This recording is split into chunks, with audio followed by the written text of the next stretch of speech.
नमस्कार आप सभी का मेरे साथ जुड़ने के लिए आप सबका आभार, आपका स्वागत। साथियों, कल शाम आपने देखा कि किस सियासी परसों शाम से हम कहें तो यहाँ पर सियासी ड्रामा चल रहा था। 4.5 साल से हम कह रहे थे कि प्रदेश में सरकार नाम की चीज नहीं चल रही है और प्रदेश में एक तरह से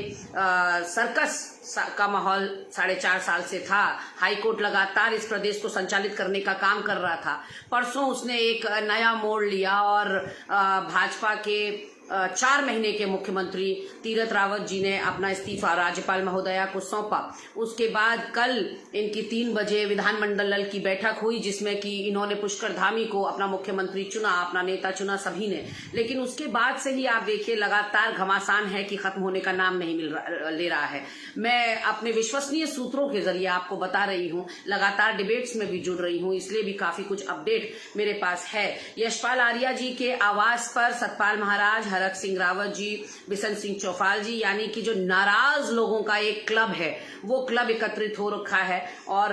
बहुत ज्यादा वो लोग आहत हैं, बहुत शुभ हैं इस वक्त कि उनके साथ आखिर ये खेला भाजपा ने क्या कर दिया। तीसरे मुख्यमंत्री का जब बनने की संभावना हुई तो फिर एक बार नाम चल पड़ा था सतपाल महाराज जी का, यशपाल आर्या जी का। लेकिन कल इनके काबीना मंत्री मैं नाम नहीं लेना चाहूंगी, इन्हीं के काबीना मंत्री हैं भाजपा के, उन्होंने कटाक्ष करते हुए जो कांग्रेस से लोग ले जाए गए हैं उनके ऊपर कटाक्ष करते हुए पत्रकारों से कहा कि आप चिंता मत करिए। जब पत्रकारों ने पूछा कि मुख्यमंत्री किसको चुनेंगे तो उन्होंने कहा हम निखालिस सोने को चुनेंगे। उनका कहने का मतलब था कि हम मिलावटी माल को मुख्यमंत्री के रूप में नहीं चुनेंगे, यानी कि जो कांग्रेस से आए हुए लोग हैं, कांग्रेस गोत्र के लोग हैं, वो मुख्यमंत्री नहीं बन रहे हैं। तो उस काबीना मंत्री ने पत्रकारों को जवाब में बोला कि हम निखालिस सोना चुनेंगे। तो वहां भी कहीं उनकी भावनाएं आहत हुई। होता क्या है साथियों कि भाजपा हर किसी को बहुत गाजे बाजे के साथ ले जाती है, बहुत पॉम्प एंड शो के साथ ले जाती है और ये एहसास कराती है कि आपसे ज्यादा इम्पोर्टेंट हमारे लिए कोई नहीं है, क्योंकि उसको अपना मतलब निकालना होता है, उसको अवसर निकालना होता है। और सत्ता प्राप्ति के लिए 2016 में ऐसे ही गाजे बाजे के साथ वो लगभग 10 लोग हमारे तोड़ कर ले गए और वहां पर जाने के बाद, जाने से पहले भी और जाने के बाद भी इन सभी दिग्गज नेताओं को लगा कि शायद इनको बहुत बढ़िया पोजीशंस मिलेंगी, बहुत इनकी सुनी जाएगी, ये निर्णायक साबित होंगे। लेकिन आपने देखा कि लगातार 4.5 साल तक इनकी राजनीति हाशिए में रही, इनके कोई काम नहीं हुए। किस तरह से घमासान कर्मकार बोर्ड में हुआ, किस तरह से वन विभाग में घमासान हो रहा था अपने ही चीफ के साथ, हरक सिंह रावत जी का। सतपाल महाराज और सुबोध उनियाल के तो आपस में ही तीर खत्म नहीं हो रहे थे और यशपाल आर्या जी की भी कोई भूमिका बहुत बड़ी नहीं रही। इन्हीं सारे घटनाक्रम के बीच में सतपाल महाराज ने अपनी जो कद है उसको काट छांट के इतना छोटा कर दिया। एक जमाने में बहुत दिग्गज और बहुत बड़े नेता के रूप में सतपाल महाराज जाने जाते थे, लेकिन लगातार बगावती तेवरों के चलते या मुख्यमंत्री बनने की आकांक्षाओं को पाले हुए वो भाजपा में गए। लेकिन वहां भी उनको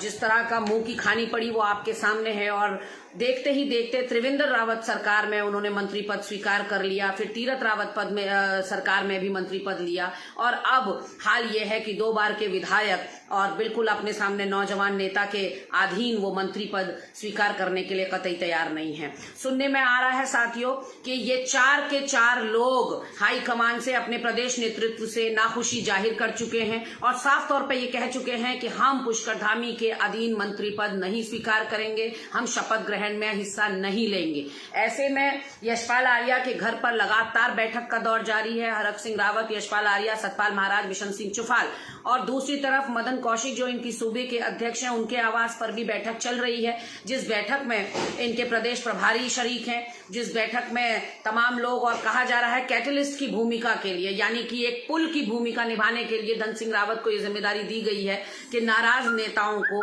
वो साधने का काम करें, उनकी नाराजगी को दूर करने का काम करें। तो साथियों, कुल मिलाकर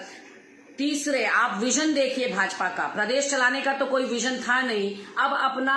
दल चलाने का भी कोई विजन भाजपा के पास नहीं है। भाजपा को आभास हो जाना चाहिए था कि संवैधानिक संकट आने वाला है प्रदेश के अंदर और मुख्यमंत्री तीरथ रावत को सल्ट से चुनाव लड़ा लेना चाहिए था, लेकिन अब उसको लेम एक्सक्यूज बना के तीरथ रावत को बलि का बकरा बना दिया, साइडलाइन कर दिया। अब नेतृत्व परिवर्तन किया है और नेतृत्व परिवर्तन के बाद सब कुछ ठीक हो जाना चाहिए था। सब कुछ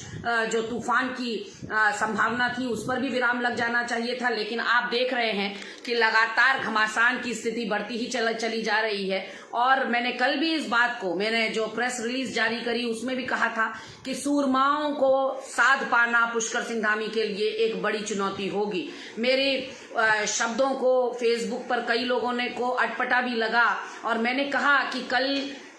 एक नौजवान लड़का, एक 2 बार का विधायक, ऐसे महारथी, ऐसे महाबलियों का सामना या उन पर कैसे डोमिनेंस अपनी कर पाएंगे, एज अ मुख्यमंत्री अपनी अथॉरिटी को कैसे स्टैब्लिश कर पाएंगे, जो महारथी अपने आप को मुख्यमंत्री से कम समझते ही नहीं। वो यहाँ से बगावत करके, कांग्रेस से बगावत करके भी इसीलिए गए थे क्योंकि उनको मुख्यमंत्री बनना था और कहीं ना कहीं उनकी दाल यहाँ नहीं गल रही थी, इस वजह से वो वहां चले गए थे। अब आज सुना है कि वहां भी को भवन में है, नाराजगी अपनी जता रहे हैं और लगातार भाजपा उनको मनाने की कोशिशें कर रही हैं। ऐसा भी सुनने में आ रहा है कि गृह मंत्री अमित शाह ने उनको स्वयं फोन किया है, लेकिन ये बात बिल्कुल पुष्ट है कि भाजपा में बहुत बड़ी नाराजगी चल रही है और सब कुछ ठीक ठाक नहीं चल रहा है। मेरी पीड़ा सिर्फ इतनी है, जो हर उत्तराखंड वासी की पीड़ा है, कि नेतृत्व परिवर्तन, तीसरा मुख्यमंत्री दे देने के बावजूद भी अगर भाजपा के पास समय नहीं है अपनी जनता की परेशानियां, दुश्वारियां, दिक्कतें दूर करने की, उनको समय नहीं है बेरोजगारों के इस बारे में सोचने की, उनको समय नहीं है कोई नीतियां बनाने की, उनके पास समय नहीं है महिला सशक्तिकरण की दिशा में कुछ करने की, उनके पास समय नहीं है कोरोना की जो तीसरी लहर आ रही है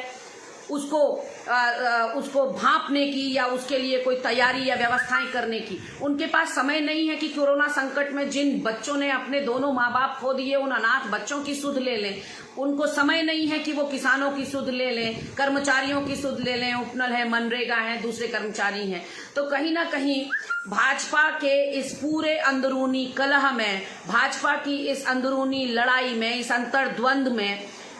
अगर कोई सबसे बड़ा लूजर मुझे दिखाई पड़ता है या सबसे बड़ा अगर कोई जिसने खोया है वो दिखाई पड़ता है तो वो उत्तराखंड की जनता है। आज उत्तराखंड की जनता अपने आप को ठगा हुआ, छला हुआ और बेबस महसूस कर रही है, लाचार महसूस कर रही है कि इस प्रचंड बहुमत की सरकार को आखिर सद्बुद्धि कब आएगी। जनता के इतने बड़े मैंडेट का आपने अपमान कर दिया, आखिर ईश्वर आपको सद्बुद्धि कब देगा कि आपने जनता के प्यार और विश्वास के बदले दिया तो सिर्फ और सिर्फ धोखा। 5 बजे आज शपथ ग्रहण समारोह है साथियों। मैं तो ये भी कयास लगा रही हूं कि कहीं पुष्कर धामी को स्टेप डाउन करके कहीं चौथे मुख्यमंत्री को शपथ ना लेनी पड़े। जो ये नाराज कुनबा है कहीं इनमें से किसी एक को ना चुना जाए। ये भी मेरा एक अपना आकलन है कि जरूरी नहीं है कि पुष्कर सिंह धामी ही मुख्यमंत्री की शपथ लें और मुख्यमंत्री की शपथ ग्रहण आज बहुत ही सियासी ड्रामे वाला होने वाला है साथियों। देखना मत भूलिएगा, जरूर देखिएगा कि भाजपा के अंदर जो अपने आप को शुचिता, पारदर्शिता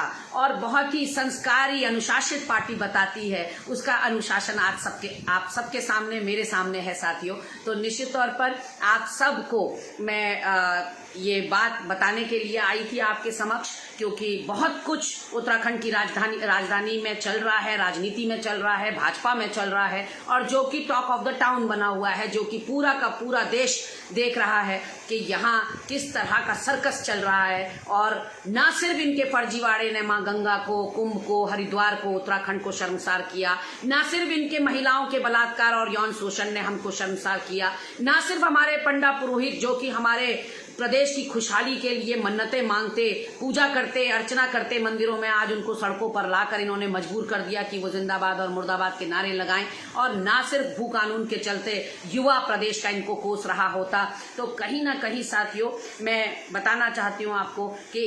इनके अनर्गल बयानबाजी, इनकी जो इनका बार बार बहुत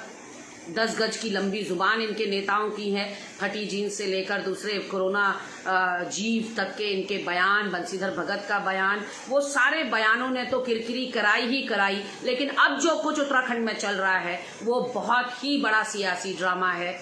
तीसरे मुख्यमंत्री की घोषणा के बाद भी, प्रदेश को राजनीतिक अस्थिरता में झोंकने के बाद भी आपको चैन नहीं मिला और एक एक करके आपका नकाब उतर रहा है जनता के सामने कि आप कितनी बड़ी अनुशासित पार्टी हो। नमस्कार साथियों, आप मेरे साथ जुड़े, आपका बहुत बहुत धन्यवाद, शुक्रिया। आपसे फिर आऊंगी बड़ी खबरों को लेकर साझा करने के लिए।